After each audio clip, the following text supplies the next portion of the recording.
Apulia हिता जोसे जागता, धन्य माता पिता तयाचिया, कुळी कन्या पुत्र होती जी सात्विक, तयाचा हरिख वाटे देवा।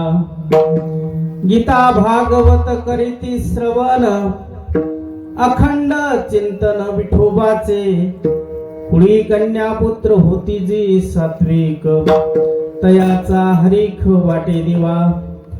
तुका म्हणे मज घडो त्यांची सेवा, तुका म्हणे मज घडो त्यांची सेवा, परी माझे देवा पार नाही, कुळी कन्या पुत्र होती जी सात्विक, तयाचा हरिख वाटे देवा। विठ्ठल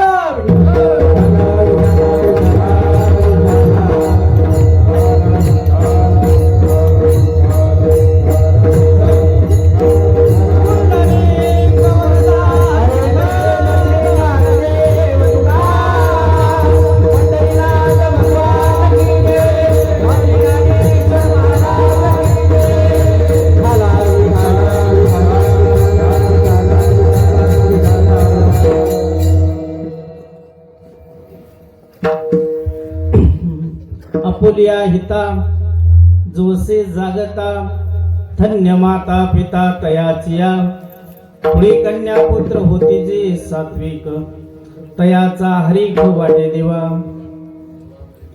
प्रस्तुत प्राप्त प्रसंगी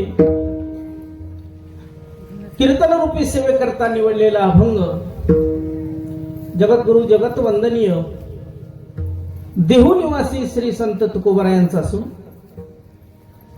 महाराज जो व्यक्ती आपल्या हिताला जागा आहे तुकोबाराय त्याच्या आई वडिलाला धन्यता देतात। विठ्ठल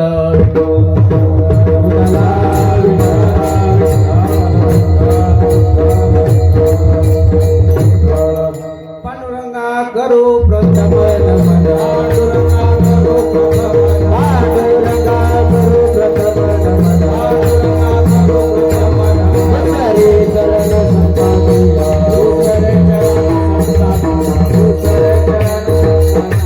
जगमादाने जगतार तारो, जगमादाने जगतार, जगमादाने जगतार तारो, बाबाने गुरुदास बाबाने गुरुदास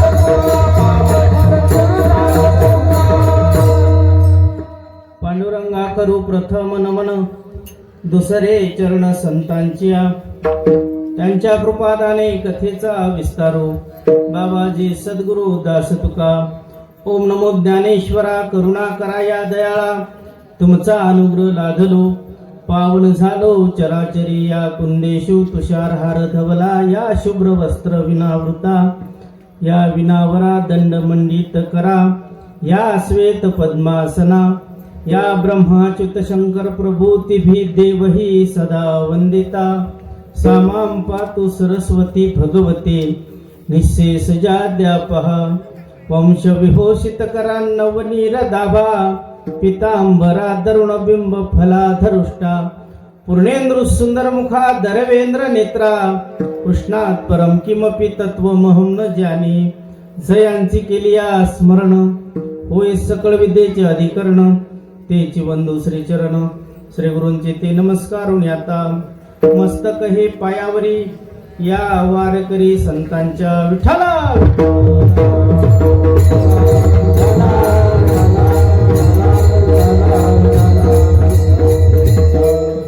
वारकरी संप्रदायाच्या नियमाप्रमाणे कोणतेही कार्य निर्विघ्नपणे पार पडण्याकरता देवाचं मंगल करणं आवश्यक असते।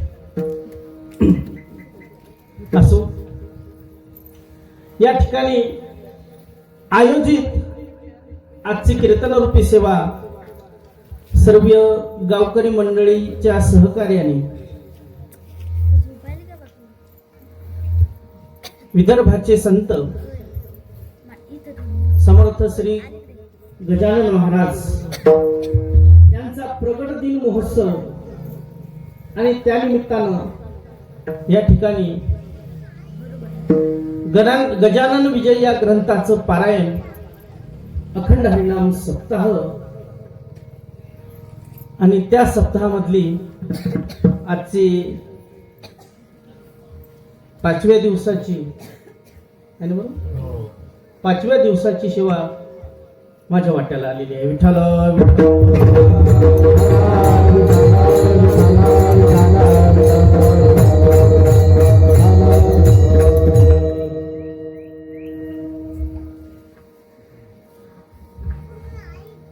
खर तर सर्वप्रथम ज्यांनी गजानन महाराज संस्थांसाठी ज्यांनी भूमी दान दिली, सर्वप्रथम त्यांना धन्यवाद. त्यांनी भूमी दान दिली म्हणून आपण सगळेजण आज इथं आलो. जर भूमी दान दिली नसती तर कदाचित आपण इथं आलोही नसतो. सर्वप्रथम आपण जे सगळेजण या ठिकाणी जमलेलो आहोत याचं सगळं श्रेय त्यांना जाते ज्यांनी भूमी दान दिली. सर्वप्रथम त्यांचे धन्यवाद. त्याचप्रमाणे माझ्या कीर्तनाला सहकार्य करणारे 2 मृदंग वादक, भजनी मंडळ, दोन्ही बाजूला उभे असलेले एक आजोबा आणि दुसरे मामा चौकदाराच्या भूमिकेमध्ये सगळ्यांना वंदन प्रणाम करतो. आणि तुम्ही माझ्या समोर बसलेले सगळे श्रोते माझे मायबाप, तुम्हालाही सुद्धा धन्यवाद देतो आणि माझ्या सेवेला सुरुवात करतो. विठ्ठल विठ्ठल.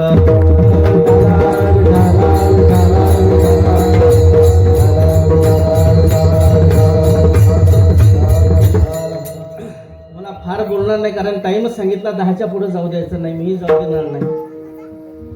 शक्यतो वेळेत संपवण्याचा प्रयत्न करू आपण. आपुलिया हिता जोसे जागता, धन्य माता पिता तयाचिया, कुळी कन्या पुत्र होती जी सात्विक, तयाचा हरीख वाटे देवा. मी सुरुवातीला सांगितलं, महाराज म्हटले जो आपल्या हिताला जागा आहे, तुकोबरायांनी त्याच्या आई वडिलांना धन्यता अभंगाच्या पहिल्या चरणात दिली. धन्य माता पिता तयाची. जेव्हा भगवंतानी मायेच्या हातानं अनेक शरीराची निर्मिती केली, नाथ भागवतामध्ये या गोष्टीचं वर्णन करत असताना नाथ भागवतामध्ये खूप सुंदर लिहितात. महाराज लिहितात, हेची जाणावया निज रूपाते, पूर्वी तेने श्री अनंते, निज मायेचे निहाते केली बहुते शरीरे, ऐशा 84 लक्ष योनी, सृजोनी पाहे परतोनी, तव निजात्म्य प्राप्ती लागोनी, न देखे कोणी अधिकारी. भगवंतांनी परमेश्वरांनी मायेच्या हाताने अनेक शरीराची निर्मिती केली. अनेक शरीराची म्हटल्यापेक्षा भागवतामध्ये नाथ महाराज म्हटले 84 लक्ष योनी. देवानी 84 लक्ष योनी निर्माण केल्या. पण जेव्हा देवानी या सगळ्या योनीकडे पाहिलं तेव्हा देवाच्या एक गोष्ट लक्षात आली, एवढ्याही योनी मी निर्माण केल्या पण यातली एकही योनी माझी प्राप्ती करून घेऊ शकत नाही. फार दुःख झालं देवाला. ऐशा देखोनी सृष्टी ते, नाथ भागवतामध्ये महाराज लिहितात, ऐशा देखोनी सृष्टी ते, सुख न वाटी जे देवा ते, देवाला आनंद वाटला नाही. मग मानवी प्रकृती ते आदरे बहुते निर्मिली. देवाला आनंद वाटला नाही. 84 लक्ष योनी निर्माण केल्या पण देवाला आनंद वाटला नाही. जेव्हा देवानं मानव योनी निर्माण केली आणि मानव योनी निर्माण केल्यानंतर देवाला एवढा आनंद झाला. व्यवहारातलं उदाहरण सांगतो तुम्हाला.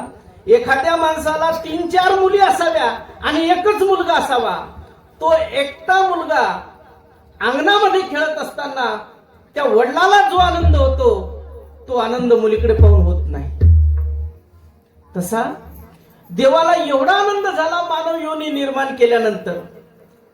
त्या आनंदाच्या भरामध्ये देवाने इतर योनीला जे दिलं नाही ते मानवाला दिलं.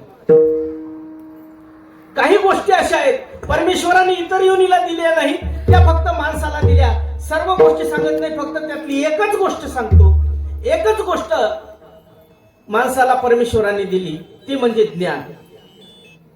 इतर योनीला जे ज्ञान दिलं नाही ते परमेश्वराने माणसाला दिलं. याची देई घडे देवाचे भजन, याची देई घडे देवाचे भजन, याची देई घडे देवाचे भजन, याची देई घडे देवाचे भजन, याची देई घडे देवाचे भजन, याची देई घडे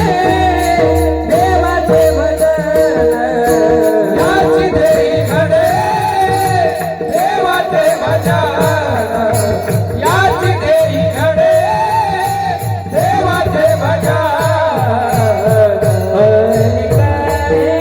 देई घडे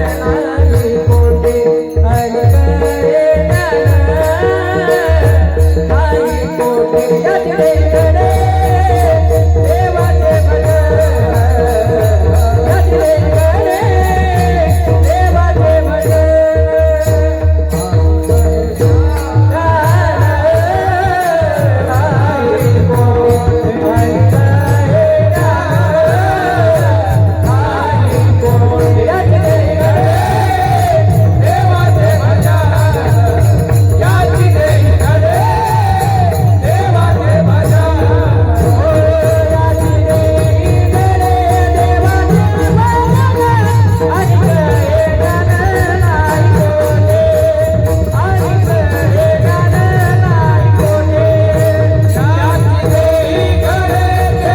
भजन.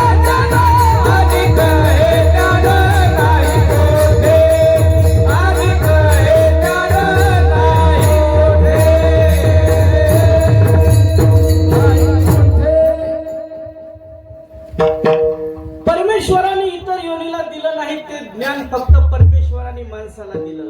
मग ऐकणारे म्हणतील का हो इतर योनीला ज्ञानच नाही का? महाराज म्हटले इतर योनीला परमेश्वराने ज्ञान दिलं पण ते मर्यादित ज्ञान आहे. महाराज लिहितात आहार निद्रा भय मैथुन सर्व योनीशी सम समान, पण मनुष्य देहीचे ज्ञान अधिक जाण सर्वासी. परमेश्वराने इतर योनीलाही ज्ञान दिलं. आहार निद्रा भय मैथुन सर्व योनीशी सम समान, सर्व योनीला सारख्या दिल्या. पण मनुष्य देहीचे ज्ञान अधिक जाण सर्वासी. माणसाला परमेश्वराने अधिक ज्ञान दिलं. कोणतं दिलं? आताच प्रमाण झालं. याच देही घडे देवाचे भजन आणि हे ज्ञान नाही कुठे. भजनाचं जे ज्ञान आहे ना ते परमेश्वराने फक्त माणसाला दिलं, इतर योनीला नाही दिलं. मला सांगा तुम्ही कधी गाढवाच्या दिंड्या निघाल्या? नाही. कुत्र्याने एकादशी धरल्या? नाही. का? कारण त्या योनीला ते ज्ञानच नाही. परमेश्वराने त्या योनीला ज्ञान दिलं नाही. ज्ञान दिलं फक्त माणसाला. म्हणून महाराज म्हटले याच जन्मी घडे देवाचे भजन आणि कहे ज्ञान नाही. या जन्मामध्ये देवाचं भजन घडेल, इतर जन्मामध्ये नाही. म्हणून तर संतांची प्रमाण आहेत जे भक्ती करत नाहीत ना संतांनी त्याला पशु म्हटलेलं आहे. भक्ती विन पशु कशासी वाढला सत्वीने नेला कैसा नाही. मनुष्यपणा तरी साधी नारायणा नाही तरी हीन पशुनी नाही तरी काय थोडी स्वान सुकरे. संतांचे कितीतरी प्रमाण आहेत. माझी या भक्ती विन माऊली लिहितात माझी या भक्ती विन अगाध जळते जे आले पण पृथ्वीवरील पाषाण नसती काही. जे भक्ती करत नाहीत ना संतांनी त्याला पाषाण म्हटलं, संतांनी त्याला पशु म्हटलं. म्हणून मानवी जीवनामध्ये परमेश्वराच्या भजनाचं परमेश्वराच्या भक्तीचं ज्ञान परमेश्वराने फक्त माणसालाच दिलं, इतर योनीला दिलं नाही. आणि परमेश्वराचं भजन करण्याचं ज्ञान परमेश्वराने माणसाला दिलं आणि परमेश्वराचं भजन करणे हेच मानवी जीवनाचं खरं हित आहे. संत म्हणतात हित ते करावे देवाचे चिंतन. देवाचं चिंतन करणे हे परमेश्वर माणसाचं खरं हित आहे. काही करे जना तुझ्या सोयीताच्या खुना पंढरीचा राणा मनामध्ये स्मरावा. आठवे गोपाळ तेच हित. संत म्हटले तुकोबाराय म्हटले तुका म्हणे नाशिवंत हे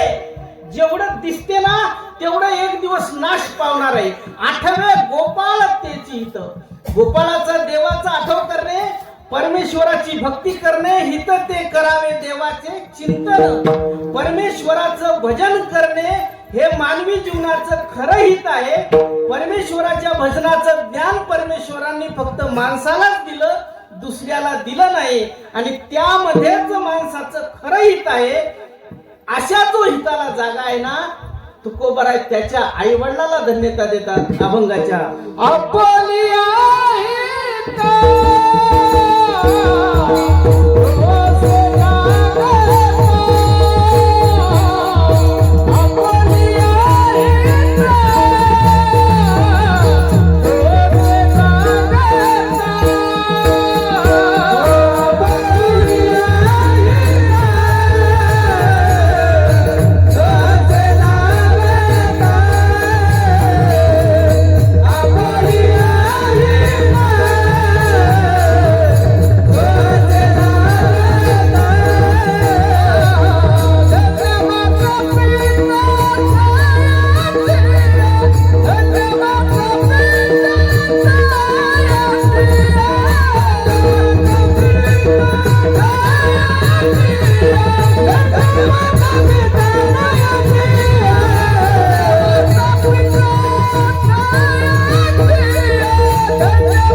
जोसे जागता धन्य माता पिता तयाचिया.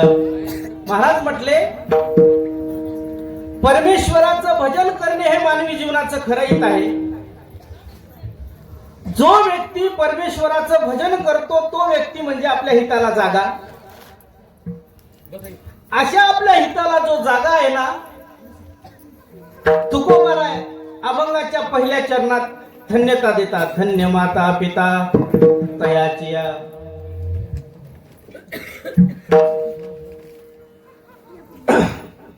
अभंगाच्या सुरुवातीला पहिल्या चरणामध्ये एक प्रश्न निर्माण होतो.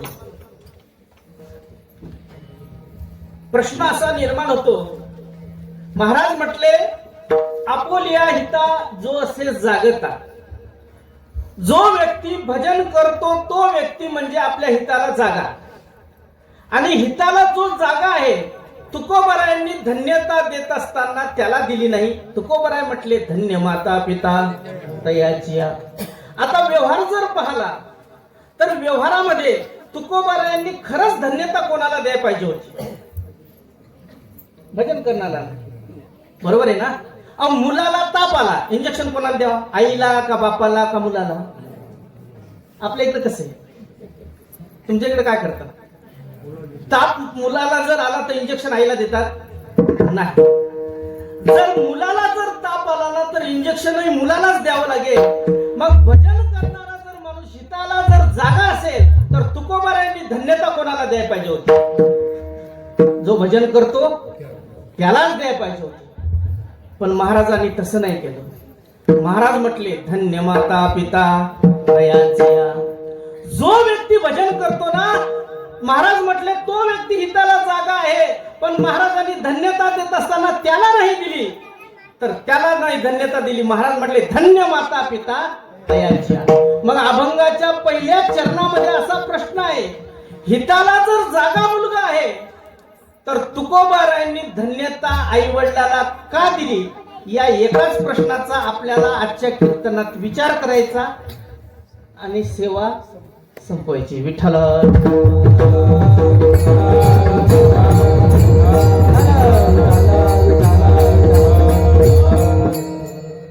शेवटपर्यंत फक्त एवढं लक्ष द्या, 9:15 वाजले, 10च्या पुढे जाऊ देणार नाही.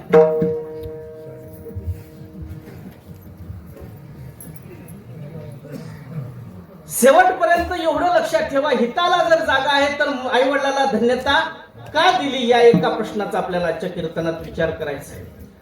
शास्त्राने 8 शुद्धी सांगितलेल्या आहेत. शास्त्राने पहिली शुद्धी सांगितली ती म्हणजे आचार शुद्धी. शास्त्राने दुसरी शुद्धी सांगितली ती म्हणजे आहार शुद्धी. शास्त्राने तिसरी शुद्धी सांगितली धन शुद्धी. शास्त्राने चौथी शुद्धी सांगितली स्थल शुद्धी. 5वी शुद्धी नाम शुद्धी. 6वी भाव शुद्धी. 7वी काळ शुद्धी आणि 8वी मायबाप शुद्धी. हिताला जर जागा मुलगा आहे तर धन्यता आई वडिलाला का दिली? याचं उत्तर महाराजांनी 8व्या शुद्धीमध्ये म्हणजे मायबाप शुद्धीमध्ये दिलेलं आहे. विठ्ठल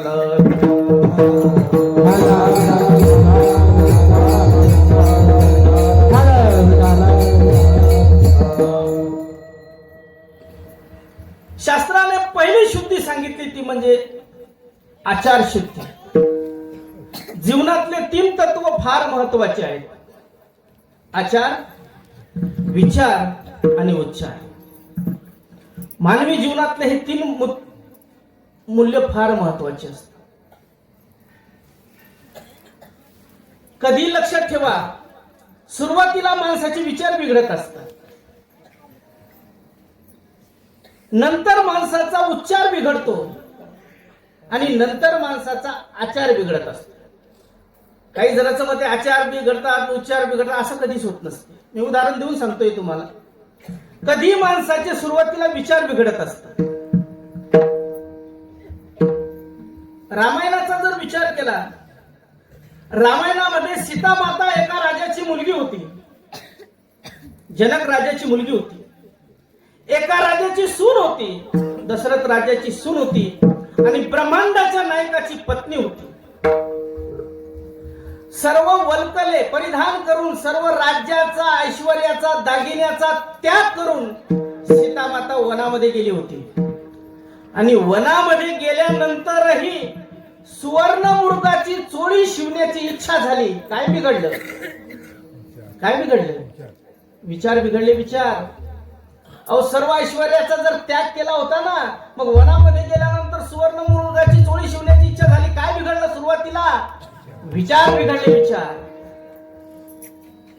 सुरुवातीला सीता मातेचे विचार बिघडले, नंतर उच्चार बिघडला. उच्चार. प्रभू रामचंद्र त्या सुवर्ण मृगाच्या पाठीमागे निघाले, पळाले.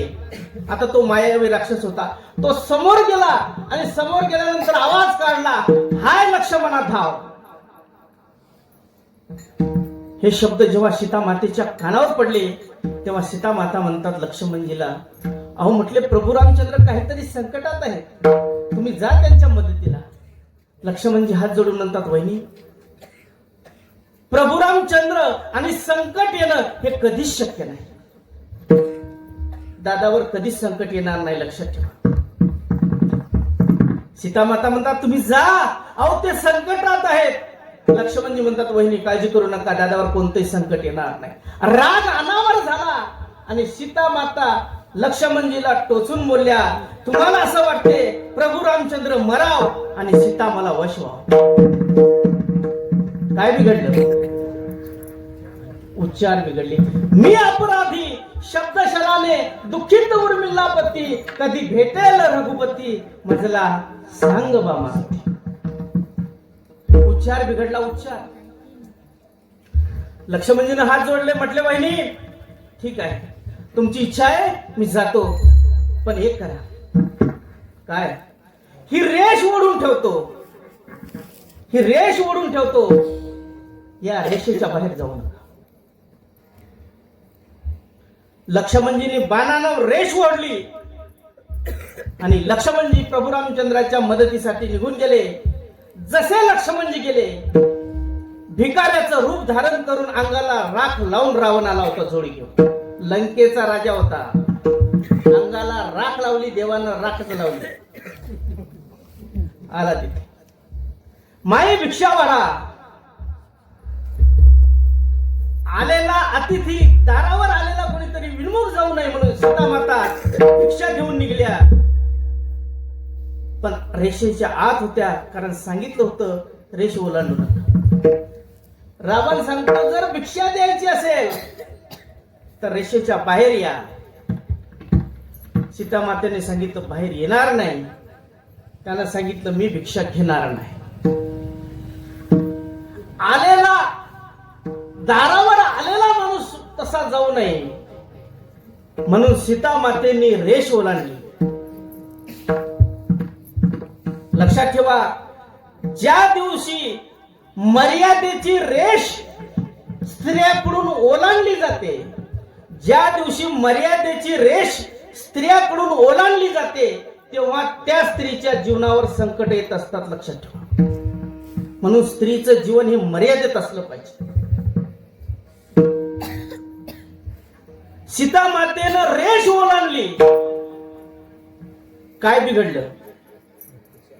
आचार बिघडला. आचार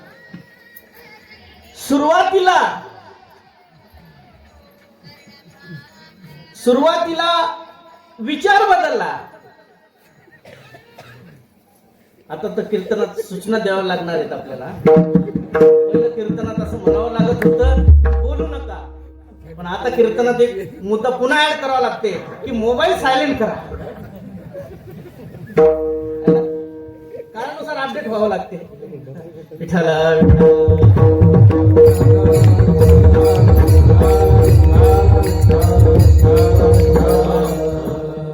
सुरुवातीला सीता मातेचे विचार बिघडले, नंतर उच्चार बिघडला, नंतर आचार बिघडला. काळाचा विचार करा, काळ किती बिघडला. प्रभू रामचंद्राच्या काळामध्ये होती लक्ष्मण रेषा. भगवान श्रीकृष्णाच्या काळामध्ये आली कर्म रेषा आणि कलियुगात आली दारिद्र्य रेषा. दारिद्र्य रेषा आहे ना, आणि दारिद्र्य रेषेमध्ये नाव घालण्यासारखी, नाव टाकण्यासाठी श्रीमंत माणसंही आटोकाट प्रयत्न करतात. मला वैयक्तिक कोणावर बोलायचं नाही, वस्तुस्थिती मांडायला काय हरकत नाही. अहो, ज्याच्या जवळ नाही त्यानं दारिद्र्य होणं काय कठीण नाही, आणि ज्याच्या जवळ नाही त्यानं दारिद्र्य रेषेमध्ये नाव टाकावं.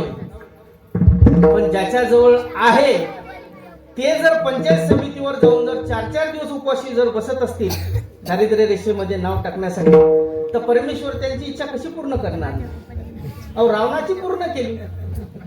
त्यानं राख लावली तर देवाने राखच लावली. जीवनामध्ये 3 तत्व फार महत्वाचे आहेत, आचार आणि विचार, उच्चार. दुर्योधनाचा आचार वाईट होता, रावणाचे विचार वाईट होते, आणि हिरण्यकश्यपूचा उच्चार वाईट. दुर्योधनाचा आचार वाईट होता, दुर्योधनाचं वागणं वाईट होतं. रावणाचे विचार वाईट होते, रावणाचा आचार एकदम चांगला होता. भगवान शंकराच्या जर भक्ताची यादी केली तर पहिला नंबर रावणाचा लिहावा लागतो. आचार चांगला पण विचारात गेला. दुर्योधनाचा आचार वाईट, पांडवाचा आचार चांगला, द्वारकेचा राणा. रावणाचा विचार वाईट, बिभीषणाचा विचार चांगला, लंकेचा राजा. हिरण्यकश्यपूचा उच्चार वाईट, नाम घेऊन येते देवाचे, हे ब्रीद हिरण्यकश्यपूचे. मी माझ्या नगरात कोणालाच देवाचं नाव घेऊ देणार नाही, उच्चार वाईट. भक्त प्रल्हादाचा उच्चार चांगला, म्हणून तर माऊलीने वर्णन केलं हरिपाठामध्ये, सत्वर उच्चार प्रल्हादी बिंबला, उद्धवा आराधला कृष्ण. दुर्योधनाचा आचार वाईट होता, रावणाचे विचार वाईट होते, आणि हिरण्यकश्यपूचा उच्चार वाईट होता. म्हणून मानवी जीवनातले 3 तत्व महत्वाचे आहेत. मी नेहमी सांगत असतो, प्रत्येक माणसाचा आचार चांगला असावा आणि त्यातल्या त्यात ज्याच्या गळ्यात माळ आहे त्याचा आचार तर चांगलाच असावा. जेणे विठ्ठल मात्रा घ्यावी त्याने पथ्य सांभाळावे. एका माणसानं माळ घातली म्हणजे वारकरी संप्रदायात काही भर पडत नाही. हा सागर आहे. एक महाराज मेला, कोण्या गावचा सप्तबन पडला, काही फरक पडत नाही. काय फरक पडत, हा सागर आहे. एका माणसानं माळ घातली म्हणजे वारकरी संप्रदायात काही फरक पडत नाही. पण एका माणसानं माळ घातली आणि काढून टाकली तर 10 येडे लोक आम्हाला बोलतात, अहो तुमची माळकरी, त्याला पुढे बोलूच नाही. मला तर एका ठिकाणी एक जणांना सांगितलं, म्हटले मन महाराज म्हणजे माळकऱ्याला बियर चालते. मी नवीन संशोधन ऐकलं. मी कसं म्हटले, त्यात अल्कोहोलचं प्रमाण कमी असतं.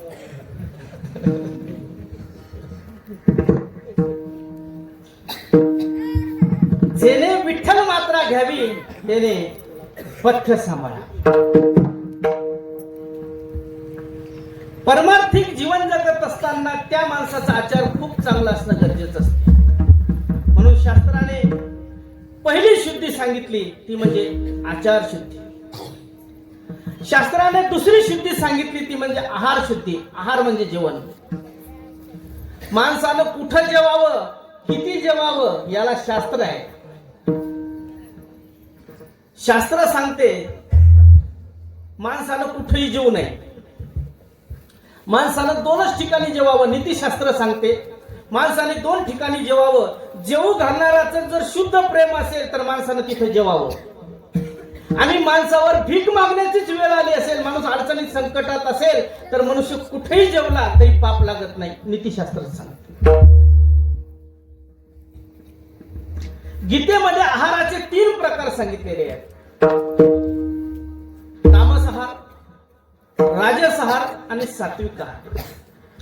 गीतेमध्ये पहिला आहार सांगितलेला आहे तो म्हणजे तामस आहार.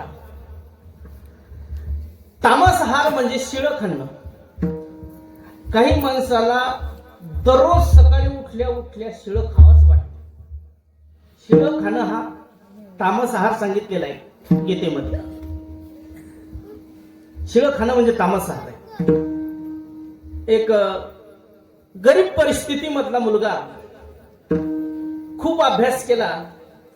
अभ्यास करून एका काळात झिरो होता, हिरो झाला आणि एका जिल्ह्याचा कलेक्टर झाला. मेहनत केली, वडिलांना खूप कष्ट केले, दुसऱ्याच्या कामाला जाऊन पोराला शिकवलं आणि भविष्य काळामध्ये पोरग कलेक्टर झालं. कलेक्टर झाल्यानंतर पोरग लाल दिव्याच्या गाडीमध्ये बसले. कलेक्टर साहेब हायवेला गाडी चालली, जात असताना कलेक्टर साहेबांनी डोक्यामध्ये विचार केला, मी एका काळामध्ये फार गरीब होतो, गरिबीतून माझी परिस्थिती सुधारली, गरिबीतून मी वर आलो, मला अशा मुलीसोबत लग्न करायचं जिच्या मायबापाजवळ काहीच नाही. असे विचार त्यांच्या डोक्यात आल्यानंतर मग एक दिवस रोडनं चाललेले असताना, गाडीमध्ये बसलेले असताना एक भिकारी आणि तिच्या पाठीमागं तिची वयात आलेली मुलगी रस्त्यानं चालले होते. ती मुलगी कलेक्टर साहेबांनी गाडीतून पाहिली, दिसायला चांगली होती. कलेक्टर साहेबांना ड्रायव्हरला सांगितलं, म्हटले गाडी बाजूला लावा. ड्रायव्हरनं गाडी खाली बाजूला लावली. स्वतः कलेक्टर साहेब खाली उतरले आणि उतरल्यानंतर त्या बाईजवळ, भिकारणीजवळ गेले. म्हटले, बाई ही मागा आहे ती तुमची कोण? म्हटले, माझी मुलगी आहे. कलेक्टर साहेब म्हणतात, बाई माझी इच्छा अशी आहे की तुमच्या मुलीसोबत लग्न करावं. बाई म्हणा लागली, म्हटले साहेब तुम्ही एका जिल्ह्याचे कलेक्टर आहात आणि आम्ही भिकारी आहे, शक्य कसं आहे? ते म्हटले, माझी इच्छा आहे. अहो हो म्हटले, तुमची जरी इच्छा असेल पण आम्ही तुमच्या सोबत संबंध करणं शक्यच नाही ना, कारण आम्ही तुमच्या कोणत्याच पासांगात बसत नाही, त्यामुळे हा संबंध होणे शक्य नाही. साहेब म्हटले, माझी इच्छा आहे तुमच्या मुलीसोबत लग्न करावं. ती म्हटली, ठीक आहे, तुमची जर इच्छा असेल तर या ठिकाणी जवळच आमच्या झोपड्या आहेत, त्या झोपडीवर तिचे वडील बसलेले आहेत. तुम्ही चला. त्या ठिकाणी कलेक्टर साहेब चालत चालत गेले. त्या ठिकाणी त्या मुलीचा बाप बसलेला होता. कलेक्टर साहेबांनी स्वतःचा परिचय दिला. म्हटले मी अमक्या या जिल्ह्याचा कलेक्टर आहे आणि माझी अशी इच्छा आहे तुमच्या मुलीसोबत लग्न करा. आता मला सांगा, काही खर्च न करता जर कलेक्टर मुलीला जर मागणी घालत असेल तर कोणता बाप हे नाही म्हणत? ते कीर्तनकार भजने असतात ते म्हणजे नको, रिजेक्ट केला असता. कलेक्टर जर मागणी घालत असेल तर कोणता माय बाप म्हटलं असेल नको? म्हटले साहेब दिली मुलगी तुम्हाला. लग्न व्यवस्थित पार पडलं. सगळा खर्च कलेक्टर साहेबांनीच केला. खर्च केला म्हणजे त्यांच्याजवळ होतच काही, खर्च काय करणार. लग्न झाल्यानंतर वर्ष, 1.5 वर्ष, 2 वर्ष झाले, पण दिवसेंदिवस पत्नी अशक्त होत राहिली. अशक्त होत चाललेले असताना कलेक्टर साहेबांनी सर्व महाराष्ट्रातले डॉक्टर फिरले. इकडे जाय, तिकडे जाय, तिकडे जाय. प्रत्येक दवाखान्यामध्ये गेल्यानंतर रिपोर्ट नॉर्मल यायचे आणि तब्येत जाग्यावर येत नव्हती, दुखत काहीच नव्हतं.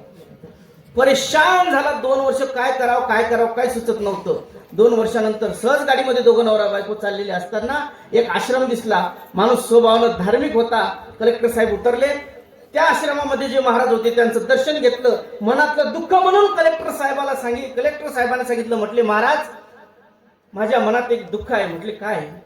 लग्न होऊन 2 वर्ष झाले पण पत्नीची तब्येत दिवसेंदिवस खराब होत चालली. काय करावं काही कळत नाही. कोणत्याही दवाखान्यात जा, रिपोर्ट तर नॉर्मल येतात, आजार काहीच नाही, पण तब्येत जागेवर येत नाही. तेव्हा कलेक्टर साहेबाला महाराजांनी पहिला प्रश्न विचारला. म्हटले कलेक्टर साहेब तुमची सासूरवाडी कोणतं गाव?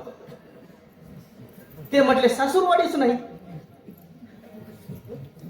ते म्हणे असं कसं सासूरवाडी नाही? अहो म्हटले आमचे सासरे भिकारी, ते जिथं जातील ते गाव आमचं सासूरवाडी.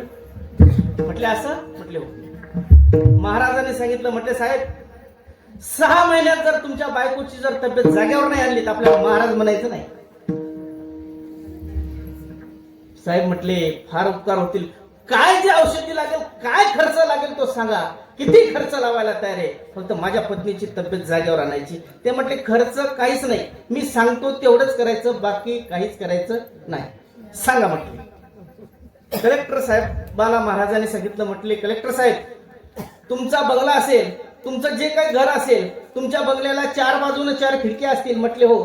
तुमच्या बंगल्याला ज्या 4 बाजूने 4 खिडक्या आहेत त्या 4 खिडक्यामध्ये 4 पोळ्या करायच्या आणि त्या 4 खिडक्यामध्ये ठेवायच्या आणि तुमच्या बायकोला 3ऱ्या दिवशी खायला द्यायच्या.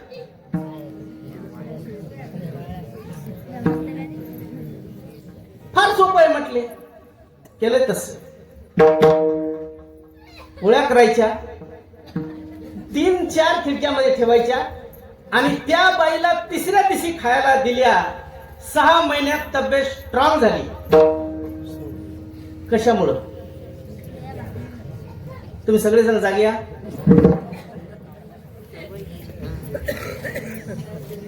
काही माणसाला शिळच खावं वाटते. शिळ खाल्ल्याशिवाय त्याची तब्येत सुधरत. गीतेमध्ये त्याला तामसाहार म्हटलेलं आहे. तामसाहार. दुसरा राजसहार, अतिशय आंबट, अतिशय तिखट, तेलकट, राजसहार.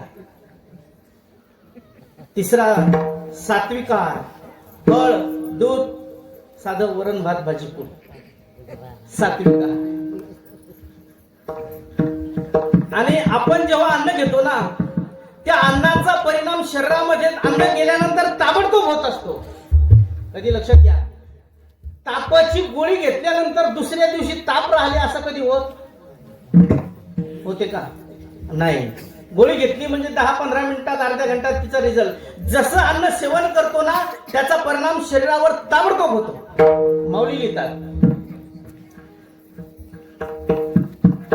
माऊली म्हटले प्रत्यक्ष पाहे पहावीरा. माऊली लिहितात प्रत्यक्ष पाहे पहावीरा जो सावध होय सावध घे मदिरा तो होली ठाके मजिरा ती एक क्षणी. एका माणसानं पिली आणि तो 3ऱ्या दिवशी म्हणायला लागला मी तुम्हाला काय समजतो. असं कधीच होत माऊली लिहितात, प्रत्यक्ष पाहे पा विरा, जो सावध घे मदिरा, तो होनी ठाके मदिरा ते क्षणी. पिल्याबरोबर ते म्हणते मी तुम्हाला काय समजतो, त्याचा परिणाम ताबडतोब आहे. का अमृत जयापरी घेतली या मरणवारी, का आपल्या आयुष्य करी विषजनी. पॉयझन घेतलं तो माणूस 6 महिन्यानं 12 महिन्यानं मेला, असं कधी होत. त्याचा परिणाम ताबडतोब होतो. माऊली म्हटले, हा सात्विक होय भोग घेऊ, तो भोगावे आरोग्य शरीराचे भाग्य दैलीचे. जर सात्विक आहार जर असेल तर त्या सात्विक आहाराचा परिणाम तुमच्या जीवनावर पडत असतो. जर सात्विक आहार असेल तर तुमचा आचार सात्विक होत असतो, हे लक्षात ठेवा. अन्नाचे शास्त्राने 3 दोष सांगितलेले आहेत. अन्नाचे 3 दोष आहेत. पहिला क्रिया दोष, दुसरा उपाय दोष आणि तिसरा स्वरूप दोष. शास्त्र सांगते पहिला अन्नाचा दोष आहे क्रिया दोष. अन्न बनवणारी माणसं पवित्र असली पाहिजे. हॉटेलवरचे पदार्थ चविष्ट मिळतील, रुचकर मिळतील, पण पवित्र मिळणार नाही. या उलट आपल्या घरी आपल्या आईनं, बहिणीनं, पत्नीनं केलेली साधी चटणी भाकर का असेना ती शुद्ध असेल. शास्त्राने त्याला क्रिया दोष म्हटले. अन्न बनवणारी माणसं पवित्र असली पाहिजे. म्हणून महिला मंडळींना माझी हात जोडून नम्र विनंती आहे, जेव्हा ज्या वेळेला तुम्ही स्वयंपाक करता, स्वयंपाक करत असताना ज्यांच्या हरिपाठ पाठ आहे, ज्यांच्या हरिपाठ पाठ आहे त्यांनी स्वयंपाक करत असताना हरिपाठ म्हणायचा. ज्यांच्या हरिपाठ पाठ नाही, आमच्याच काही जणांच्या पाठ नाही, आमचेच काही जण मोबाईलवर पण हरिपाठ घेतात चौक्यात. ज्यांच्या हरिपाठ पाठ नाही त्यांनी स्वयंपाक करत असताना रामकृष्ण हरी रामकृष्ण हरी रामकृष्ण हरी म्हणा. स्वयंपाक करत असताना जर भांडणं केले तर खाणारा माणूस बगर भांडणाचा वापस येणार नाही. शास्त्र सांगते, मी नाही सांगते. क्रियादोष आहे क्रियादोष. रामायणामध्ये सांगितलेलं आहे, दशरथ राजाच्या घरी नोकराची काहीही कमी नव्हती, तरी कौशल्या माता दररोज स्वतःच्या हातानं स्वयंपाक करून दशरथ राजाला जेव घालत होती. पाणी दूषित झालं तर माणसाची वाणी दूषित होत असते. शास्त्र आहे. नाहीतर कौशल्या मातेला काय 2-4 मोलकरी ठेवायला, स्वयंपाक करायला काय दासे ठेवायला काही अडचण होती का? पण नाही. कौशल्या माता दररोज स्वतःच्या हाताने स्वयंपाक करून दशरथ राजाला जीव घालत. क्रियादोष आहे तो. अन्न बनवणारी माणसं पवित्र असली पाहिजे, शुद्ध असली पाहिजे. आंघोळ केल्याशिवाय कधीच स्त्रीनं स्वयंपाक करू नये, शास्त्र सांगते. क्रियादोष आहे. अन्न बनवणारी माणसं शुद्ध असली पाहिजे. स्वरूप दोष, अन्न कोणत्या स्वरूपाचं आहे, शाकाहारी की मांसाहारी. तिसरा दोष सांगितलेला उपाय दोष. अन्नदान करतो पण कोणत्या पैशाचं आहे तेही पाहणं गरजेचं आहे. एका गावामध्ये पंगत होती. एक संन्यासी महात्मा चालला रस्त्यानं, पंगत दिसली म्हणून बसला जेवायला. जेवायला बसला, जेवण केलं. जेवण केल्यानंतर त्या काळामध्ये पंक्तीमध्ये त्या माणसाला पाणी पिण्याकरता बिसलऱ्या नव्हत्या. चांगला ग्लास दिलेला होता. तो ग्लास दिला, मग तो जेवायला बसला, पंक्तीमध्ये पाणी वगैरे पिलं. तो एवढा चांगला ग्लास त्याला दिसल्याच्या नंतर त्यानं काय केलं, तो ग्लास घेतला, झोळीत टाकला. झोळीत टाकला, निघाला. 1 किलोमीटर गेला. 1 किलोमीटर गेल्यानंतर मनामध्ये विचार केला, चोरी कोणासाठी केली? घर नाही, दार नाही, बायको नाही, मुलं नाही, काहीच नाही. चोरी कोणासाठी केली? 1 किलोमीटरवरून वापस आला. त्या ठिकाणी सगळे कार्यकर्ते उभे होते. अहो म्हटले, महाराज जेवायचं का? ते म्हटले नाही, जेवण झालं. म्हटले मग परत आले? म्हटले हो. का परत आले? अहो ते म्हटले माझा एक प्रश्न होता. म्हटले काय? अहो म्हटले मी या ठिकाणी जेवलो. म्हटले बर मग? अहो जेवल्यानंतर मला ग्लास चोरून नेण्याचीच बुद्धी झाली हो. असं का झालं? ते कार्यकर्ते म्हटले, महाराज तुमचा काही दोष नाही, ज्याची पंगत आहे त्याने इतके दिवस चोऱ्याच केले आणि त्याच्या घरचं तुम्ही खाल्लं आणि त्याच्या घरचं तुम्ही खाल्ल्यामुळे तुमची बुद्धी तशीच होणारच ना. दुर्योधनाच्या घरचं अन्न खाल्ल्यामुळं भर सभेमध्ये द्रौपदीचं वस्त्रहरण होत होतं, पण भीष्माचार्य एक शब्दही बोलले नाही. कशाचा परिणाम आहे? जैसे खावे अन्न तैसे होय मन. जसं तुम्ही अन्न खाल तसं तुमचं मन बनत असते. तुम्हाला तुमचं मन जर चांगलं ठेवायचं असेल तर आहार घेत असताना सात्विक आहार घ्या. शास्त्र सांगते सात्विक आहार माणसाच्या जीवनामध्ये फार महत्वाचा आहे. विठ्ठल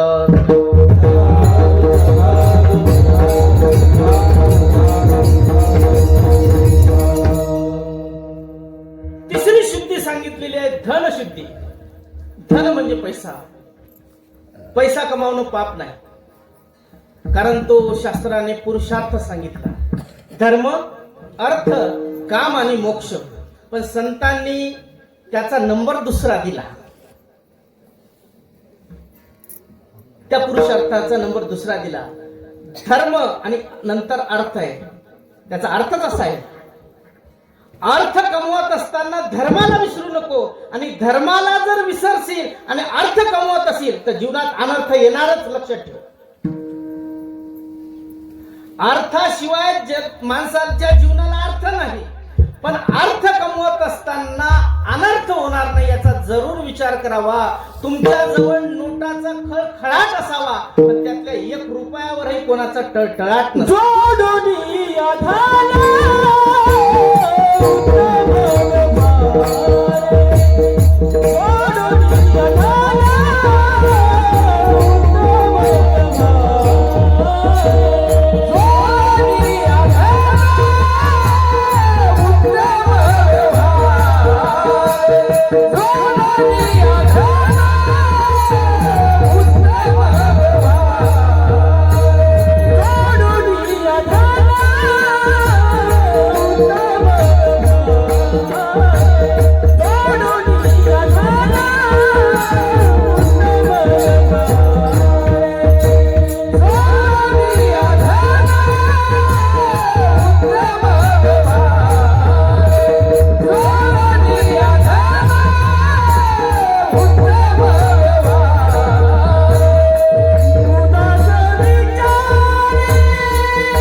जोडून या धन उत्तम व्यवहारे उदास विचारे वेच करी. संतांचे शब्द भाषा कशी आहे? तुकोबाराने असं म्हटलं असतं तर किती चांगलं झालं असतं. जोडून या धन कोण्याही प्रकारे, म्हणजे आपल्याला किती सोपं झालं असतं. जोडून या धन कोण्याही प्रकारे आणि उदास विचारे वेच करी. पण तुकोबाराने म्हटले नाही, जोडून या धन अगोदर उत्तम व्यवहारे. आता काही माणसाचा फार मोठा गैरसमज आहे, लोकांना लुबाडून पैसा आणायचा आणि सगळ्यात जास्त वर्गणी द्यायची. त्यांचा असा समज आहे की तुकाराम महाराजांनंतर आपल्यालाच विमान येतं का काय न्याय. असा जर कोणाचा समज असेल तर तो गोड गैरसमज आहे. संतांनी त्यांची व्याख्या निर्माण केलेली आहे. अगोदर चांगल्या मार्गाने कमाव, चांगल्या मार्गाने कमाव, मग उद्या असा विचार विचार. अगोदर चांगल्या मार्गाने जर कमावलं ना तरच खर्च होते. शास्त्र सांगते एक वेळ प्रभू रामचंद्रजी लक्ष्मणजी वनामध्ये चाललेला असताना एक कुत्रा विव्हळत पडलेला होता. विव्हळत पडलेल्या कुत्र्याला लक्ष्मणजीने विचारलं का विव्हळत पडला. तो म्हटले एका माणसानं मला काडीनं मारलं. लक्ष्मणजी गेले त्या माणसाला आणलं. म्हटले यानं तुला काडीनं मारलं. म्हटले हो. सांग म्हटले याला काय शिक्षा द्यायची ते. तो म्हटले याला एका संस्थांचा मालक करा. लक्ष्मणजीने विचार केला याला एवढं मारलं आणि हा म्हणते संस्थांचा मालक करा. हा लक्ष्मणजी म्हटले का रे का. तो कुत्रा सांगायला लागला. म्हटले लक्ष्मणजी मी मागच्या जन्मामध्ये एका संस्थांचा मालक होतो. मी एवढा भ्रष्टाचार केला संस्थांमध्ये त्याचा परिणाम मी कुत्रा झाला. आता याला एका संस्थांचा मालक करा. हा त्याच्यातही भ्रष्टाचार करेल. भ्रष्टाचार केल्यानंतर पुढे तो कुत्रा होईल. मी अशीच काळी घे याला मार. संस्थांचा जो पैसा हडप करतो तो कुत्रा होतो आणि समाजाचा पैसा हडप करतो तो गाढव होतो. माझं मत नाही. संतांची भाषा सांगतो खंती ते न करा कोणी गाढव. या भाषेमध्ये बोलण्याचा मला अधिकार नाही. फक्त संतांची भाषा तुम्हाला सांगतो. संत म्हटले धन कमावणे पाप नाही, पण वाईट मार्गाने जर कमवत असाल तर ते सगळ्यात मोठं पाप आहे. अर्थाशिवाय जीवनाला अर्थ नाही, पण अर्थानं जीवनात अनर्थ होणार नाही याचा जरूर विचार करून जीवन जगा. विठ्ठल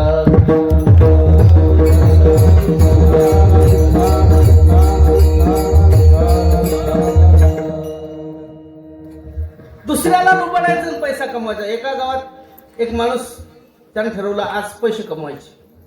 मग तो शिरपूर सारख्या बाजारात गेला. बाजारात गेल्याच्या नंतर त्यानं एका दिवशी 1000 पुडी तयार केली.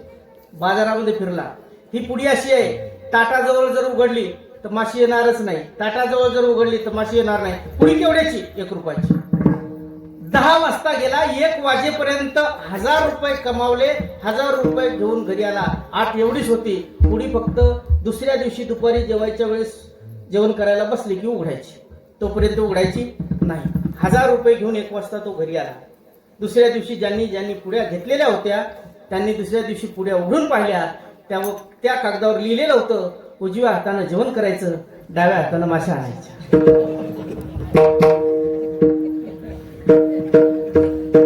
कशी येईल ताटाजवळ माशी. चालता चालता लोकांना फसवलं ना. असा पैसा कितीही कमवा,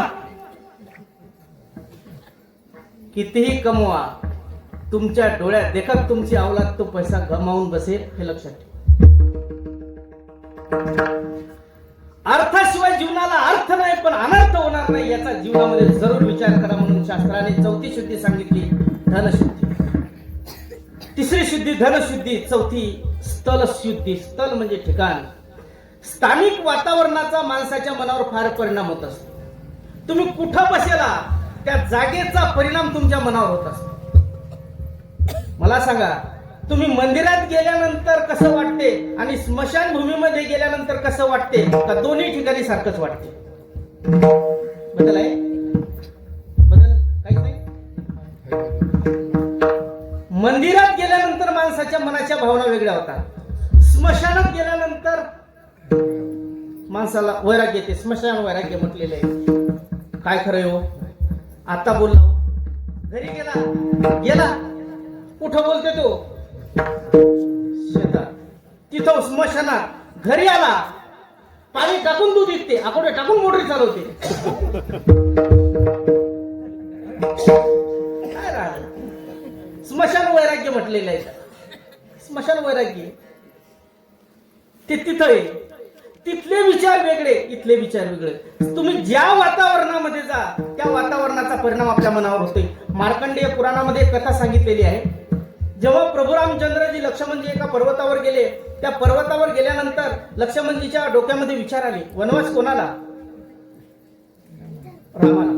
तुम्ही जागी नाही? वनवास कोणाला? रामाला. काही असं म्हटलं होतं का की लक्ष्मणानं सोबत जावं? म्हटलं नाही. वनात आलो, भावानं कधी विचारलं नाही जेवला का, भावजाईने कधीच विचारलं नाही झोपलो का, नाही विचारलं. विनाकारण वनात आलो. घरी लक्ष्मणजीच्या डोक्यामध्ये विचार होते भावाची सेवा करण्याकरता वनात जायचं, आणि त्या पर्वतावर आल्याबरोबर लक्ष्मणजीच्या विचारामध्ये काया पालट झाला. जेव्हा काया पालट झाला तेव्हा लक्ष्मणजी प्रभू रामचंद्राच्या चेहऱ्याकडे पाहू लागले. देवाच्या एका मिनिटात लक्षात आलं लक्ष्मणजीच्या मनामध्ये काय चाललं. न सांगता तुम्हा कळो येते अंतर, जाणे अंतरीचे सकळ नारायण. अहो देवाला काय सांगायला, ते ग्रामपंचायतीचे सदस्य आहेत नाम कर, जाणे अंतरीचे सकळ. प्रभू रामचंद्राने एका मिनिटात ओळखलं लक्ष्मणजीच्या मनात काय चाललं. प्रभू रामचंद्र म्हटले, लक्ष्मणा तुझा काहीच दोष नाही. एका कॅरी बॅग मध्ये माती हाती घे. त्याच पर्वतावरची लक्ष्मणजीने कॅरी बॅग मध्ये माती हाती घेतली. माती हाती घेतली रे की विचार यायचे, विनाकारण वनात आलो, काही फायदा नाही झाला वनात आलो. माती टाकली, विचार बदलायचे, भावाची सेवा करण्यासाठी वनात आलो. विचारलं प्रभू रामचंद्राला, म्हटले दादा हे काय? तेव्हा प्रभू रामचंद्राने एक इतिहास सांगितला. म्हटले लक्ष्मणा, या ठिकाणी सुंद आणि उपसुंद नावाचे दोन राक्षस राहायचे. ते सख्खे भाऊ होते. ब्रह्मदेवाची आराधना केली आणि ब्रह्मदेवाची आराधना केल्यानंतर ब्रह्मदेवाला सांगितलं, म्हटले देवा आम्हाला मरणच नको. ब्रह्मदेव म्हटले कसं होत नाही, जन्माला आलेल्या माणसाला मरावं लागते. म्हटले मग आम्हाला जर मरण द्यायचं असेल तर आमचं मरण दोघांच्या एकमेकाच्या हाताने झालं पाहिजे. आमच्या भावाच्या, आमच्या दोघा भावाच्याच हाताने आमचं मरण झालं पाहिजे, तिसऱ्याच्या हाताने होता कामा नाही. त्यांना एवढी गॅरंटी होती की आपल्या दोघा भावाचे भांडणं होत नाही आणि आपण भांडणं नाही केले तर आपण मरत नाही. त्याच्यानंतर एवढा त्रास लोकांना देणं सुरू केलं. ज्या दिवशी आती होते त्या दिवशी एक दिवस त्याची माती होते. देवाने ठरवलं यांना मारल्याशिवाय आता पर्याय नाही. त्या ठिकाणी भगवंतानी देवानी तिलोत्तमा नावाची सुंदर बाई पाठवली आणि ती बाई तिथे गेल्यानंतर दोघा भावांनी पाहिली. हा म्हणायचा मला पत्नी करायचं, तो म्हणायचा मला पत्नी करायचं. तिनं सांगितलं तुम्ही दोघात आपसात ठरवा, मी एका सोबत लग्न करायला तयार आहे. मोठा म्हणायचा सिनियर मी आहे, लहाना म्हणायचा लहान्या भावाची इच्छा पूर्ण करणं मोठ्या भावाचं काम आहे. दोघांची वाद झाली, वाद नाही झाले, मारामारी झाली. मारामारीमध्ये ते दोघही मेले आणि तिथं जे दोघं भाऊ मेले तिथं हे दोघं भाऊ गेले. आता तिथं जे मेले तिथं हे गेले, त्यांचं पटलं नाही यांचं पटलं. हा दोष कशाचा होता? त्या जागेचा होता, जागेचा. त्याला शास्त्रामध्ये स्थान महात्म्य म्हटलेलं आहे. स्थानिक वातावरणाचा माणसाच्या मनावर फार परिणाम होत असतो. म्हणून तुम्हाला सांगतो, जीवन जगत असताना एक गोष्ट लक्षात ठेवा, आपण कोणाच्याही घरी गेलो, आपण कोणाच्याही घरी गेलो तर कृपया खाली बसू नका. तुम्ही म्हणाल मग खुर्चीच घ्यायची का? खुर्ची नाही घ्यायची. त्या माणसाच्या घरचं फाटकं पोतं का असते ना, ते बसायला घ्या, नंतरच बसा. जर पोतं न घेता तुम्ही जर त्या घरामध्ये बसले तर त्या घरातल्या स्थानिक वातावरणाचा तुमच्या मनावर परिणाम होत असतो. म्हणून त्या वातावरणाचा जर परिणाम होऊ द्यायचा नसेल तर त्या माणसाच्या घरातलं फाटकं पोतं का होईना बसायला घेतल्याशिवाय कधीच खाली बसायचं नाही. विठ्ठल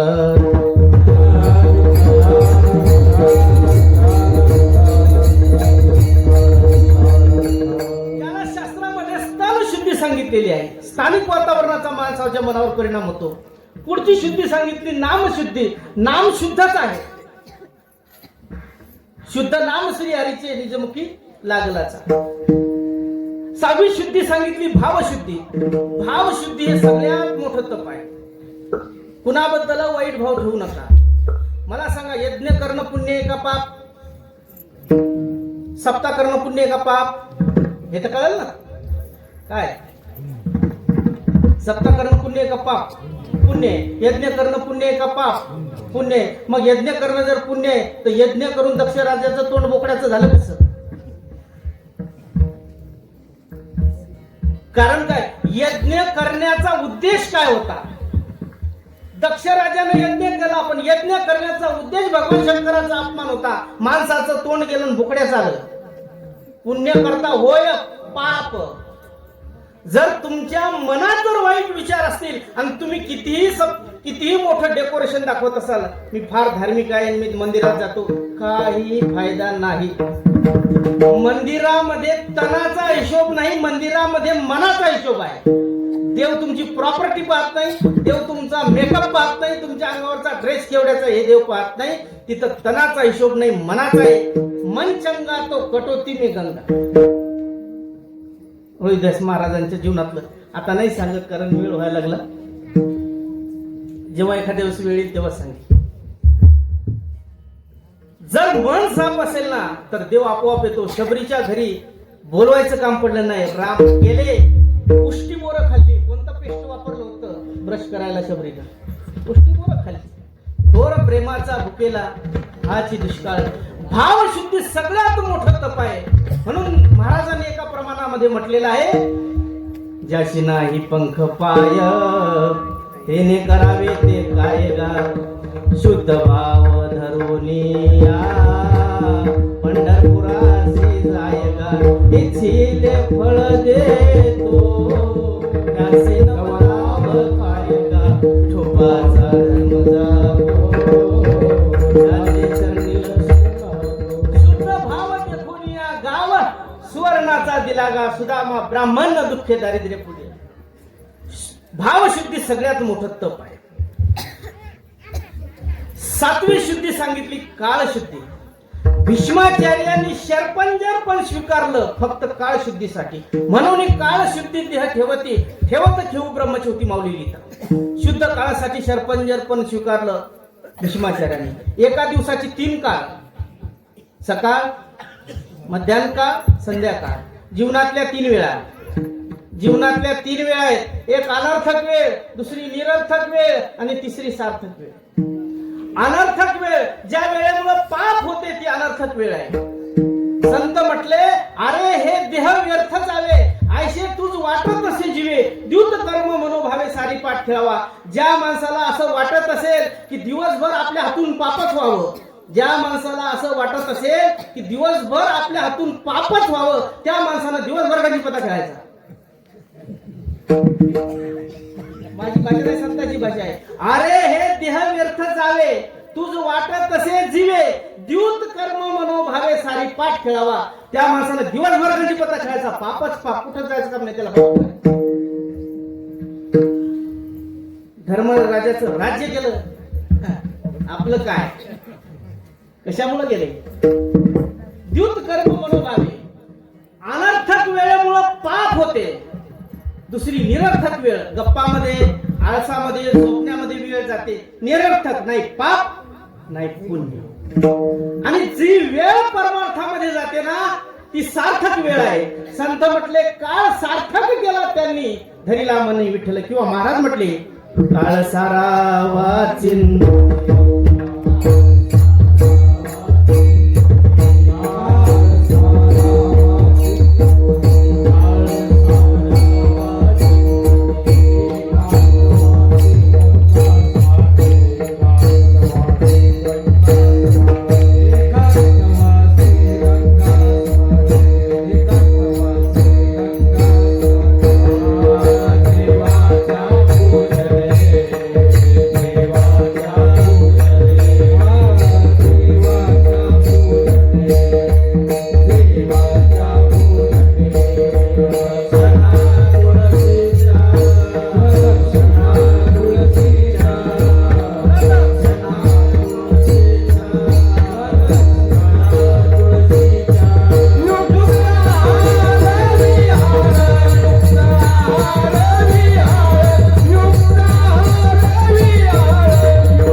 परमार्थामध्ये जाते ना ती वेळ सार्थक वेळ आहे. काळ सारावा चिंतने एकांतवासी गंगा स्नानी देवाच्या पूजनी प्रदक्षिणा तुळशीच्या, 7वी शुद्धी काळ शुद्धी आणि 8वी शुद्धी सांगितली मायबाप शुद्धी. सुरुवातीचा एक प्रश्न होता आपला, सगळेजण जागे या. एक प्रश्न होता आपला, हिताला जर जागा मुलगा आहे तर धन्यता आई वडिलाला का दिली, या प्रश्नाचा महाराजांनी या शुद्धीमध्ये विचार केला.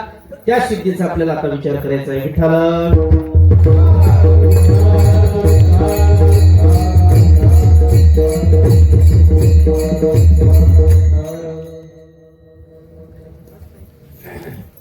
शास्त्राने 8वी शुद्धी सांगितली मायबाप शुद्धी. संत लिहितात, शुद्ध बीजापोटी फळे रसाळ घुमटी, मुख्य अमृताची वाणी.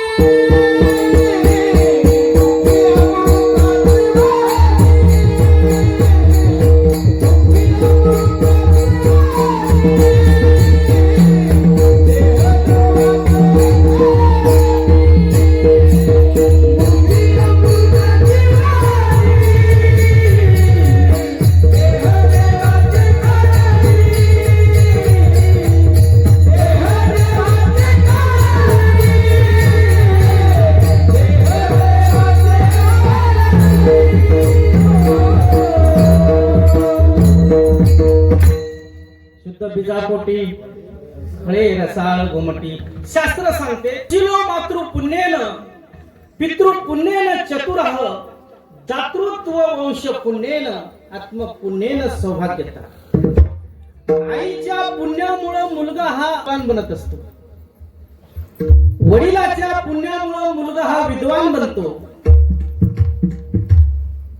वंशाच्या पुण्यानं मुलगा हा दाता बनतो आणि स्वतःच्या पुण्यानं मनुष्य भाग्यवान बनत असतो. या उलट दुशिलो मातृ दोषेन पितृ दोषेन मूर्खता, कार्पण्य वंश दोषेन आत्म दोषेन दारिद्र्यता. आईच्या दोषामुळं मनुष्य हा मुलगा हा कॅरेक्टर भ्रष्ट, शील भ्रष्ट होतो. वडिलाच्या पापामुळं मुलगा मूर्ख होतो, वंशाच्या पापामुळं कंजूस होतो आणि स्वतःच्या पापामुळे मनुष्य हा दारिद्र्यवान बनत असतो. म्हणून मराठीत एक म्हण आहे, बाप तैसा बेटा, कुंभार तैसा लोटा, थोडी तशी मेक आणि माय तशी लेक.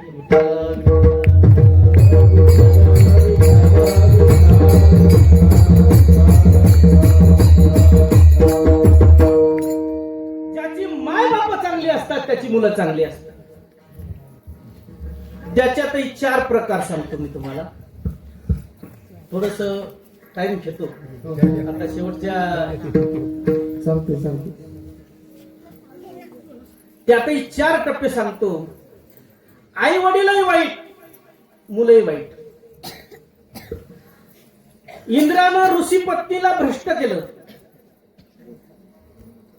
इंद्राचा मुलगा जयंत कावळा या रूपाने सीता मातेची विटंबना करण्याकरता गेला. बाप से बेटा सवाई, कंपनी बोगस, प्रोडक्शन बोगस.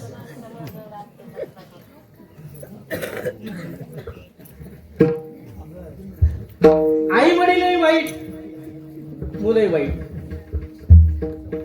काही ठिकाणी आई वडील चांगले, मुलं वाईट. आपल्या भाषेत ऊसाच्या पोटी, भागवतामध्ये पाहना, कश्यप आणि दिती चांगले आणि त्यांच्या पोटी जन्माला आलेले हिरण्याक्ष आणि हिरण्यकश्यपू वाईट. आता त्याचंही भागवतामध्ये उदाहरण दिलेलं आहे. मी ते काही सविस्तर सांगत नाही, फक्त एका ओळीत सांगतो तुम्हाला. ते मुलं वाईट का जन्माला आले, तुम्हाला जर सविस्तर पाहायचं असेल तर भागवतात पहा. मी एका ओळीत सांगतो. अन्याय तो त्यांचा नोहे वाया चाळ, माये बापे वेळ न साधे. एका ओळीमध्ये सांगितलं मी. ज्यांना पूर्ण इतिहास पाहायचा असेल तर भागवत वाच. इथं माय बाप चांगली, मुलं वाईट. काही ठिकाणी वडील वाईट, मुलं चांगली. मग ऐकणारे सगळे जण जागे होते. ते म्हणजे आताच तुम्ही बोलले ना, शुद्ध बीजा पोटीन रसाळ गोमटीन, आता सांगायला लागले, लगेच बाजू बदलली. मग सांगा बरं उत्तर. हिरण्यकश्यप तर वाईट होता, मग भक्त प्रल्हाद कसा जन्माला आला? हिरण्यकश्यप वाईट होता पण भक्त प्रल्हाद जन्माला आला. का जन्माला आला? याचं कारण आहे त्याच्या आईचं पुण्य होतं. एक वेळ हिरण्यकश्यपू देवाची तपश्चर्या करण्याकरता, ब्रह्मदेवाची तपश्चर्या करण्याकरता जंगलामध्ये चालला आणि जंगलामध्ये चाललेला असताना हिरण्यकश्यपूला सगळ्यात जास्त अलर्जी होती भगवान विष्णूच्या नावाची. जंगलामध्ये जात असताना एक पक्षी नारायण नारायण म्हणत होता. जसा हिरण्यकश्यपू चालला आणि पक्षी म्हणायला लागला नारायण नारायण. जसा नारायण म्हटलं की त्याला अपशकुन झाला. बरेच लोक आहेत की त्यांना देवाच्या नावाचे अपशकुन होतात. आता त्यांच्या पॅनलचे भरपूर लोक झाले. त्या काळामध्ये एक होता, आता त्यांचा पक्ष खूप मोठा झाला. तर हिरण्यकश्यपू परत आला. परत बायकोनं विचारलं कया धरून, अहो तुम्ही तपश्चर्याला चालले होते? म्हटले हो. का परत आले? अगं मी परत का आलो तुला माहित आहे, मला एक अपशकुन झाला. म्हटले काय अपशकुन झाला? एक पक्षी नारायण नारायण म्हणत होता. ज्याचा गृहमंत्री चांगला त्याचा संसार चांगला. कधी लक्षात ठेव. बाईनं जर ठरवलं ना माणसाला जागेवर आणायचं तर हिरण्यकश्यपूला कया धुणं जागेवर आणते. कया धुणं विचारलं, खरंच सांगा पक्षी काय म्हणत होता? हिरण्यकश्यपू म्हणायचा, अगं नारायण नारायण म्हणत होता. मला नाही वाटत तो पक्षी नारायण नारायण म्हणत असे. खरंच सांगा काय म्हणत होता? नारायण नारायण म्हणत होता. खरंच तुम्ही लई खोटं बोलायला लागले आजकाल. खरंच सांगा पक्षी काय म्हणत होता? नारायण नारायण म्हणत होता. असं त्या रात्री कया धुणं हिरण्यकश्यपूकडून 108 वेळा नारायण नारायण नारायण म्हणून घेतलं. त्या रात्री गर्भधारणा झाली. भक्त प्रल्हादाचा जन्म झाला. मुलावर संस्कार करण्याची पहिली जबाबदारी त्याच्या आईची आहे.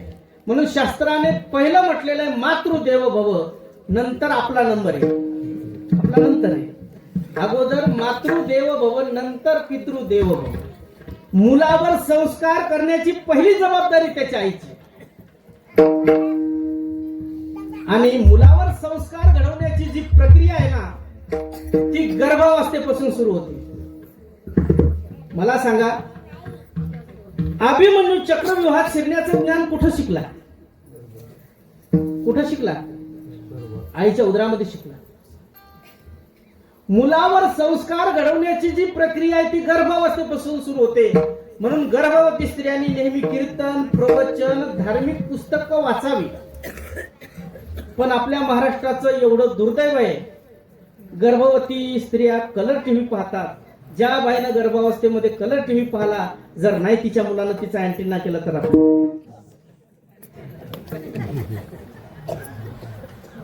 माझं नाही सांगत, शास्त्र सांगतो.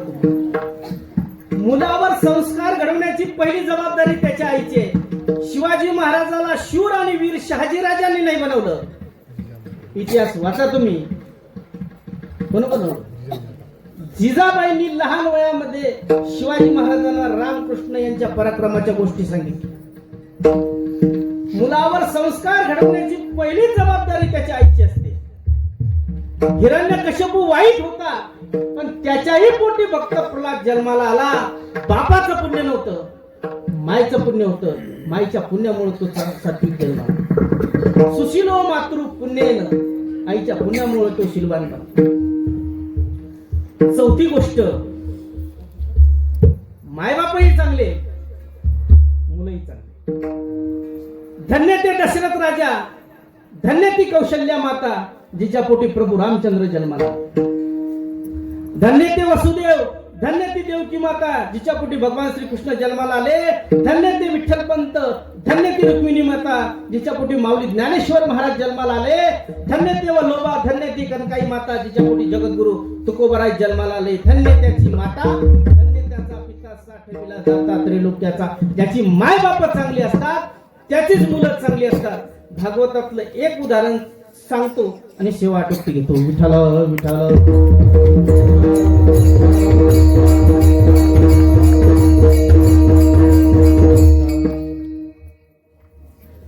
कर्दम नावाचे ऋषी, कर्दम नावाचे ऋषी जे होते अनेक काळपर्यंत त्यांनी 12 वर्षपर्यंत त्यांनी देवाची आराधना केली. बोलू नका.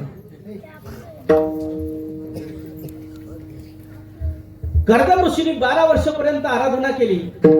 12 वर्षांनी देव प्रसन्न झाले. प्रसन्न झालेल्या देवाने विचारलं, म्हटले कर्दम ऋषी, 12 वर्ष तुम्ही माझी आराधना केली, मी तुम्हाला प्रसन्न झालो, काय पाहिजे ते वर मागा. कर्दम ऋषी म्हटले, देवा मी मागेल, तुम्ही तो वर द्याल. भगवंत म्हटले, त्याच्यासाठी तरी हा करा, मराठी व्याकरणानुसार विग्रह करा. कर्दम, इंद्रियाचं दमन करणारा तो कर्दम. असे कर्दम ऋषी 12 वर्ष तपश्चर्या केली. 12 वर्षांनी जेव्हा देव प्रसन्न झाले, भगवंतांनी म्हटलं, कर्दम ऋषी मी तुम्हाला प्रसन्न झालो, काय मागायचं ते मागा. कर्दम ऋषींनी डोळे उघडले. म्हटले, देवा मी मागेल ते तुम्हाला द्यावं लागेल. म्हटले, त्याच्यासाठी आलो, बोला तुम्हाला काय पाहिजे. कर्दम ऋषीने सांगितले, देवा मला चांगली बायको द्या. देव हसले. देव म्हटले, 12 वर्ष या माणसानं तपश्चर्या केली आणि कशासाठी? बायकोसाठी. कर्दम ऋषी देव असल्यानंतर कर्दम ऋषीच्या लक्षात आलं. कर्दम ऋषी म्हटले, देवा मी पत्नी मागत नाही, सत्संग मागतो. शास्त्रामध्ये पत्नीला धर्मपत्नी म्हटलेला आहे, कामपत्नी म्हटलेला आहे. काम विकासासाठी नाही, काम विनाशासाठी पत्नी असते. पत्नीशिवाय कोणतंच मंगल कार्य पूर्ण होत नाही, लक्षात घ्या. शास्त्राने पत्नीला धर्मपत्नी म्हटलेलं आहे. कर्दम ऋषी म्हटले, देवा मी पत्नी मागत नाही, सत्संग मागतो, मला चांगली पत्नी द्या. भगवंताने तथास्तु म्हटलं. भगवंत इकडे गेले. स्वयंभू म्हणू माता शतरूपा यांना सांगितलं, तुमची देवहूती नावाची जी मुलगी आहे ना, ती कर्दम ऋषीला देऊन टाका. देवाने सांगितल्यामुळं स्वयंभू म्हणू माता शतरूपा आणि देवहूती कर्दम ऋषीच्या आश्रमाकडे निघाली. जेव्हा कर्दम ऋषीच्या आश्रमाकडे निघाल्यानंतर आपल्या आश्रमामध्ये कोणीतरी 3 अतिथी येत आहेत. येणाऱ्यांचं स्वागत करावं म्हणून कर्दम ऋषींनी तिघालाही 3 आसनं बसण्याकरता टाकले. स्वयंभू म्हणू माता शतरूपा देवहूती आश्रमामध्ये आले.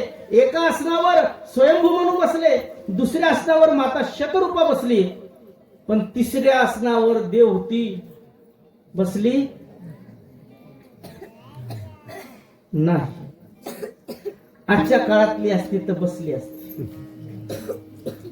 आमचं शास्त्र सांगते, नवऱ्यानं टाकलेल्या अंथुरणावर पत्नीनं बसू नाही, तिचं पातिव्रत्य भंग होतं. पण काही घरची अशी पद्धत आहे. मला असं वाटतं मी सांगायच्या अगोदरच तुम्हाला कळालं. बऱ्याच जणांना प्रॅक्टिकल अनुभव असेल. तुमचं नाही सांगायचं, मला माझं शास्त्र सांगतोय. पतीनं टाकलेल्या अंथुरणावर पत्नीनं बसू नाही, तिचं पातिव्रत्य भंग होते, शास्त्र सांगते. पण काही घरामध्ये माणसं अंथुरण टाकतात बाहेर जाऊन. मला त्यांना विनंती केल्यापेक्षा माणसालाच विनंती करावी, तुम्ही तरी तेवढं सहकार्य करा ना त्यांना.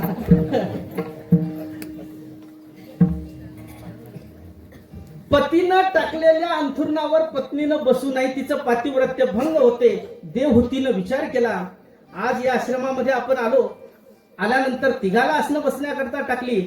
एका आसनावर वडील बसले, दुसऱ्या आसनावर आई बसली, पण मी जर बसतो तर होणाऱ्या भावी पतीनं आसन टाकलेलं आहे, मी जर त्याच्यावर बसतो तर माझं पातिव्रत्य भंग होते, काय करावं.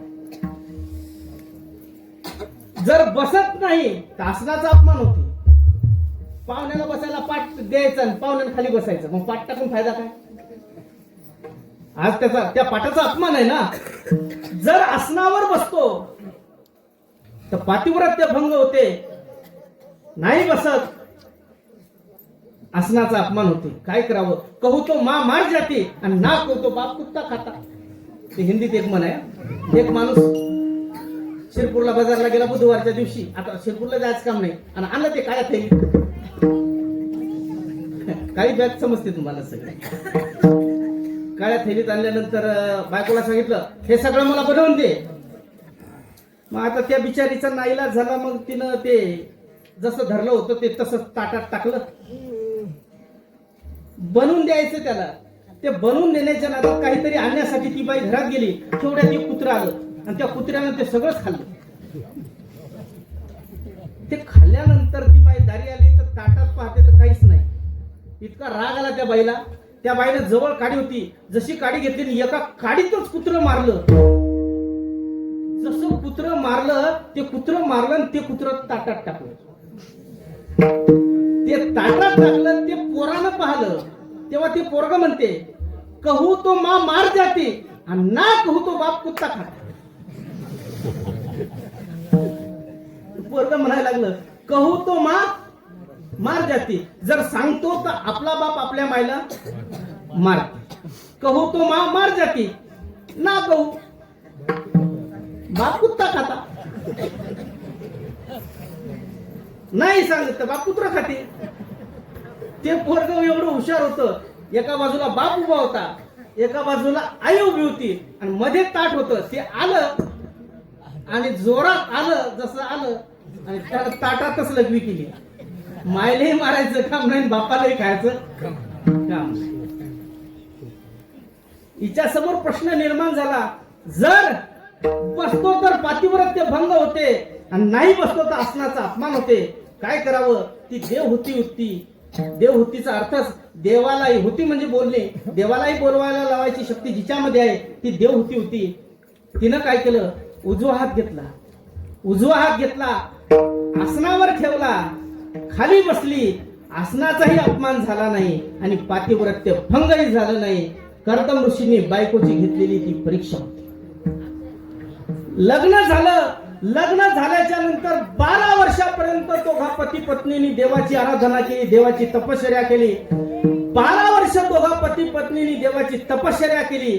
12 वर्ष तपश्चर्याचं फळ जगाला सांख्यशास्त्राचा उपदेश करणारे कपिल मुनी त्यांच्या पोटी जन्माला आले. धन्य त्याची माता, धन्य त्याचा पिता. ज्याची माय बाप चांगली असतात त्याची मुलं चांगली असतात. म्हणून तुकोबारायांनी धन्यता कोणाला दिली? धन्य माता पिता तयाचिया अपोलिया हिता जोसे जागता. अपोलिया हिता जोसे जागता. धन्य माता पिता तयाचिया. कुळी कन्या पुत्र होती जी सात्विक, तयाचा हरिक वाटे देवा विठोबा.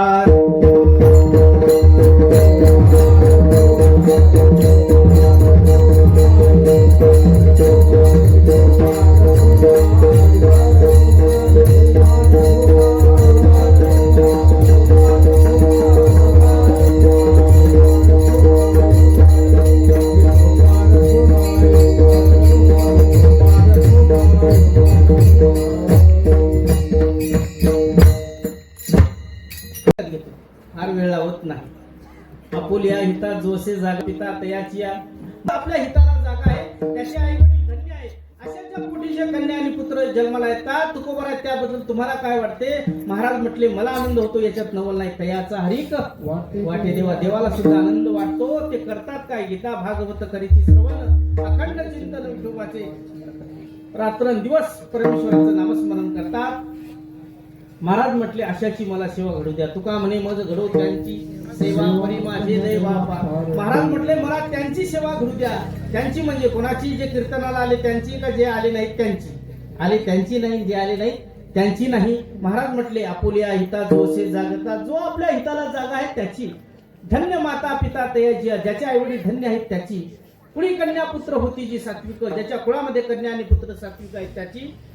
तयाचा हरिक वाटे देवा. ज्यापासून देवाला आनंद वाटतो त्याची. जे गीता आणि भागवत ग्रंथाचं श्रवण करतात त्याची. जे अखंड परमेश्वराचं नामस्मरण करतात ना, तुकोबाराय म्हटले, त्याची मला सेवा घडू द्या. आणि जर सेवा घडली तर त्या दिवशी असं समजेल की माझं भाग्य उदयाला आलं. परी माझे दैवा पार नाही. त्याच दिवशी समजेल की माझं भाग्य उदयाला आलं. तुका म्हणे, मज घडू त्यांची सेवा परी माझे दैवा पार नाही. कुळी कन्या पुत्र होती जी सात्विक, तयाचा हरिक वाटे देवा. ज्ञानेश्वर